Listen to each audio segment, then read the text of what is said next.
السلام علیکم ورحمۃ اللہ وبرکاتہ۔ امید ہے سب خیریت سے ہوں گے، اور یقیناً بیٹا آپ نے کل والا کام جو ہے وہ آپ نے کر لیا ہوگا۔ کل ہم نے پڑھا تھا نظم بادل کا گیت، اس میں ہم نے اس کے سوالات، MCQs، الفاظ کے جملے جو ہے وہ ہم نے کیے تھے۔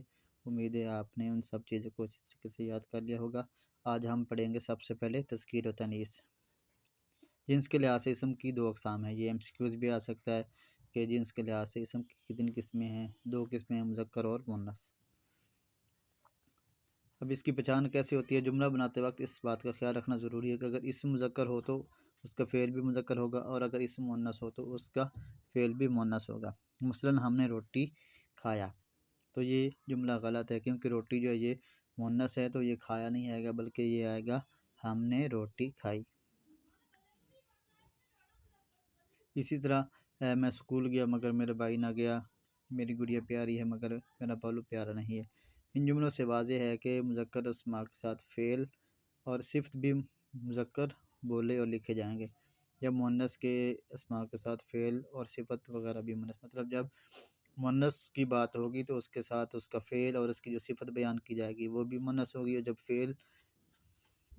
جب مذکر کا ذکر کیا جائے گا تو اس کے نام کے ساتھ فعل یا صفت جو ہے وہ بھی مذکر جو ہے وہ بیان کی جائے گی۔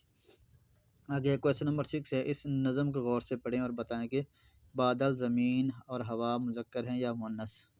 تو یہ اپنے بک کے اوپر لکھ لینے ہیں۔ بادل جو ہے یہ مذکر ہے، بادل چھایا ہے۔ زمین اور ہوا چل رہی ہے، تو یہ زمین اور ہوا یہ کیا ہیں؟ دونوں مؤنث ہیں۔ پھر اس کے بعد آگے آتا ہے محاورات۔ محاورات کسے کہتے ہیں؟ محاورات دو یا دو سے زیادہ الفاظ کا ایسا مجموعہ ہوتا ہے جو اپنے اصلی معنوں کی جگہ مجازی معنوں میں استعمال ہوتا ہے، اسے محاورہ کہتے ہیں۔ محاورہ دو یا دو سے زیادہ الفاظ کا ایسا مجموعہ ہوتا ہے جو اپنے اصلی معنوں کی جگہ مجازی معنوں میں استعمال ہوتا ہے، مطلب اس کا اصلی معنی جو ہے وہ مراد نہیں لیا جاتا بلکہ اس کا مجازی معنی جو ہے وہ مراد لیا جاتا ہے۔ محاورے کے الفاظ میں تبدیلی نہیں کی جا سکتی اور عام طور پر ان کے آخر میں مصدر کی علامت آتی ہے۔ محاورے اور ضرب الامثال میں یہ فرق ہے کہ محاورے کے آخر میں جو مصدر کی علامت ہے وہ نہ آتی ہے۔ اب یہ چند محاورات جو دیے ہوئے ہیں اور ان کے ساتھ مفہوم جو ہے وہ دیا ہوا ہے۔ آب ہونا، شرمندہ ہونا، آفت ڈانا، مشکل میں ڈالنا، اشش کرنا، واہ واہ کرنا، تعریف کرنا،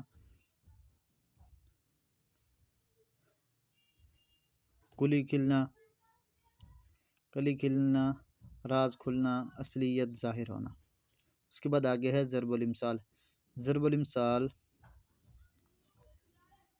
یہ مثالوں سے بات کو جو ہے وہ بیان کرنا ہوتا ہے۔ ضرب الامثال کا مطلب ایسے جملے، فقرے، مصرعے یا شعر کو کہا جاتا ہے جو کسی معاشرے کے کسی خاص اصول، حقیقت یا رویے کو جامع طور پر بیان کرے۔ یوں ضرب الامثال معاشرے کی مخصوص ثقافت اور تمدن کی عکاسی کرتی ہیں۔ معاشرے کی جو حقیقت ہے، یہ ضرب الامثال یہ معاشرے کی حقیقت پر مبنی جو ہے وہ ہوتا ہے، اور اس کے اندر مثال سے جو ہے وہ بات کو بیان کیا جاتا ہے۔ جیسے آ بیل مجھے مار، کسی مصیبت کو خود دعویٰ دینا۔ آسمان سے گرا کھجور میں اٹکا، ایک پریشانی سے نکل کر دوسری پریشانی میں پھنس جانا۔ ایک انار 100 بیمار، اشیاء کم اور ضرورت مند زیادہ۔ اس کے بعد آگے کویسچن نمبر 7 ہے، مندرجہ ذیل ضرب الامثال کا مطلب بتائیں۔ جیسی کرنی ویسے بننی، جیسا عمل ہو ویسے ہی سزا ملتی ہے۔ ناچ نہ جانے آنگن ٹیڑھا، اگر کام نہ آئے مگر ہیلے بہانے سے ٹالنا چاہیے، مگر جسے کام جو ہے وہ نہیں کرنا آتا پھر اس کو کام کرنا جو ہے نا وہ بہانے اور ہیلے جو ہے وہ تلاش کیے جاتے ہیں۔ چور کی داڑھی میں تنکا، اپنے عیب خود بخود سوج جانا۔ لاتوں کے بھوت باتوں سے نہیں مانتے، بگڑا ہوا شخص بغیر سزا پائے سیدھی راہ پر نہیں آتا۔ تو یہ آپ کے ہو گئے ضرب الامثال۔ اس کے بعد آگے کویسچن نمبر 8 ہے مندرجہ ذیل الفاظ کا تعلق اس میں نکرہ کی کن اقسام سے ہے؟ یہ پہلے بھی آپ نے اس میں نکرہ جو ہے وہ پڑھی ہوئی ہیں، آپ نے ان کو غور سے دوبارہ دیکھ لینا ہے۔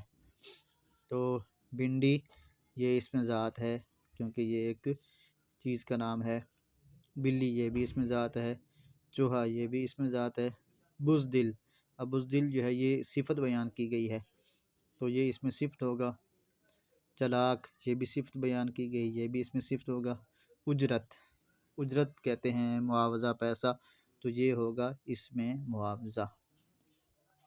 اس کے بعد آگے کویسچن نمبر 9 ہے کسی مسند لغت کی مدد سے درج الفاظ پر اعراب لگائیں۔